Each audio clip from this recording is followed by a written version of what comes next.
I honestly did not think that this game was still going strong after all this time.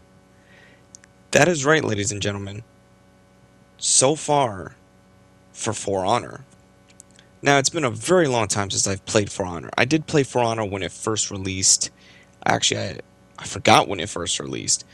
But it was one of the games at the time that I was interested in.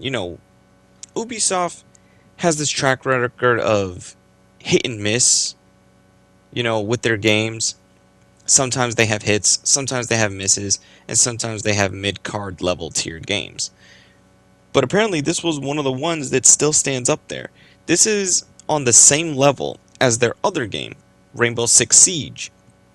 Started off very rocky, not to a great start, but so far it has almost reinvented itself.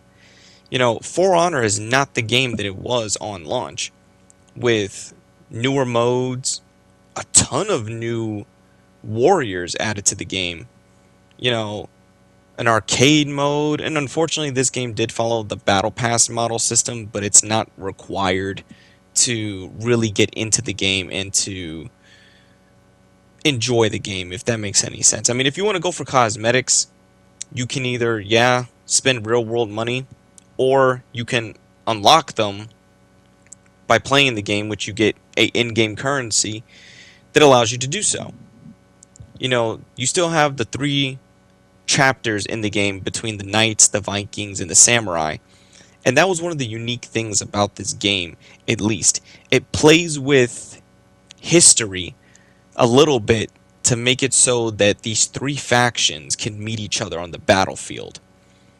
With the huge roster of characters for each faction, for the knights, who still seem to have like the most characters, from the Vikings to the Japanese to the Chinese, and now with the recent hero, the Magi Warrior. The previous hero was the Pirate, which I never got the chance to unlock because it takes, I'm about to say, 150 gold in the game, or you pay $8 to unlock the character that way. But the other characters I weren't not too interested in. I got a chance to play them on free days, and a lot of them are not that great. Like the Magi, he's really good. I do enjoy playing as the Magi. Now, if anybody remembers For Honor, you do remember the original. It had only, I think, was it 3 game modes when it first came out, but now that has branched off to about 9 game modes in different reaches of the map, with the whole risk reward system where you deploy troops on this almost board game, online board game, where everyone is playing, but you're also adding a little bit to your faction, because you can start the game choosing to be in the Knights faction, Samurai faction, Viking faction, things like that, despite the other characters from other backgrounds. Now, compared to when the game first came out, they improved the combat. The combat is even more faster than when it was. It's even more fluid. And this is just me playing the PS4 version on the PS5. And even when I was playing on the PS4 Pro, I was able to move pretty swift and quickly.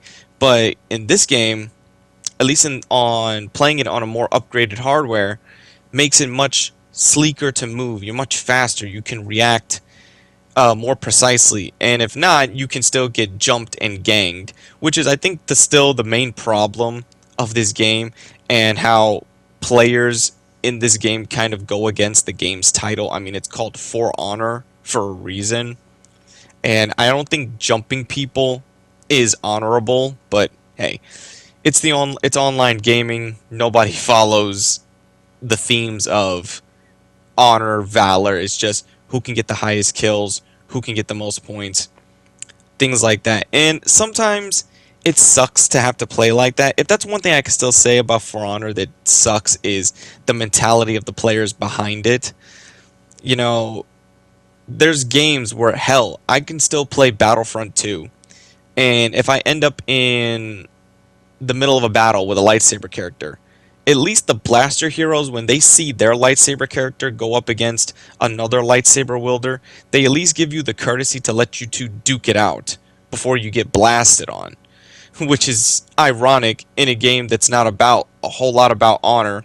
And this is a game that's supposed to be about honor, especially if you have Asian factions, but there's no honor to be found. Anyway, one of the biggest game modes for me that I actually enjoy, I've played the other game modes, but what got me back now into playing For Honor is this game mode called Breach. And you can either play it in a PvP or PvE setting, which in a lot of ways, this game mode I think is what's turning For Honor, like keeping it even more so going, because it's an actual objective based mode. You know, sieging the castle, you know, defend the castle or attack the castle. And there's multiple variables going into this. You get different field upgrades, such as enhanced armor, speed, health, increasing your attack power. All that while you're trying to take down the enemy from either preventing you from getting in by releasing lava barrels on top of you from the gate, crossbows, individual little army like AI army soldiers in the middle to try to slow you down. And then when you're the attacker, your idea is to get the battering ram to the gate, break down 2 gates, and get to the commander, and you can take the commander down. So it depends on how you play and what kind of people you're playing against, where this mode can go either way. And it's the most fair mode in For Honor. You know, when you play Dominion or any of the versus modes, God forbid you get caught by yourself, because if you're dueling someone by yourself, that enemy's team is not going to hesitate to jump you 4v1. Which I kind of wish that there was a little bit of a penalty system for doing that. You should respect fighting someone one-on-one. I get that that's something Vikings do, but you got knights and samurai who have high codes of honor and high respect. May not be for each other, but in the battlefield, basically making war in battle is an art form, and there's respect in art, even if it means tons of bloodshed. But going through it now in 2023, the campaign can be played with a friend. There's like an arcade ladder mode for you and to unlock better gear, because it's one of those games. It's almost like you need to pick a specific champion, stick with them, because it's a gear game as well. And gear games are always hit or miss. And like I said, this one started off with the gear kind of being until now it gives you a reason to play it. There's no microtransactions to get gear, which is a good thing. Anything you get, you unlock fairly and solely on your own. The only thing that you basically pay for would be costumes, different execution abilities, or anything that you could get with the in-game credit system. You would just have to grind very heavily to do it. But when you're playing this, you know, getting into the groove of it, especially if you like play with your friends, or if you're into this kind of setting, you know, medieval battles, especially in a PvP type sense, you really won't be bothered feeling the grind, really. You'll just get into the swing and groove of what you're doing. That time flies, you would have done multiple matches, and you would have powered up one of your core champions. I mean, for me, for example, one of my core characters is the Orochi. My second would be the Shinobi. My third is the Knight. My fourth one is a Viking Warlord. And my fifth one that I'm currently working on is the Magi. So there's a lot now for me to come back into this game and do and enjoy. And compared to where it was day one, you know, I feel like, damn, I dropped off on this game a lot. I should have stuck with it, because it's one of those games that a lot of people at first were like, Ubisoft, we're not feeling you on it. Because you could tell this game would be made for more of a niche audience. It's not made for the common gamer or a normie gamer. You're somebody that would have to be into this medieval vibe, this medieval setting, medieval combat, which is something I'm into. So, of course, I'm going to be going with it. I just got to say that the story could have also been a lot better. I get it. It's stories in a predominant PvP type game or online type game, the tutorial, like, I don't know why they have a tutorial when the campaign is just a tutorial teaching you what you're going to be doing throughout the course of how many hours you put into the campaign. Like, playing the campaign by yourself, you'll get through it like 3.5 to 4 hours, maybe 5, depending how many times you die. And if you're playing with a friend, yeah, you're going to beat it within 3 hours straight. So you could tell that from the jump, this game didn't go in with a single player in mind. Don't get me wrong, though. The way the single player is presented, it's beautifully presented. The way the stuff happens in the cutscenes, using the actual in-game engine.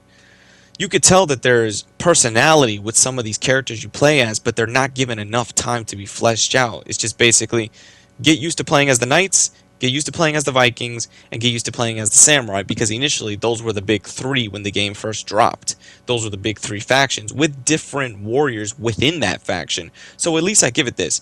Each faction is different and unique. But so far with For Honor, I'm glad that I jumped back into it. I hope that Ubisoft continues to support. I mean, they're supporting Rainbow Six Siege, which is equally, if not longer, than this game. So, kudos to you on that, Ubisoft. Anyway, that's all I got to say about the game. I'm enjoying For Honor so far again. And tell me what you think. Have you played it? Do you enjoy it? Are you wanting to get into it? Leave a comment below, and I'll see you all next time.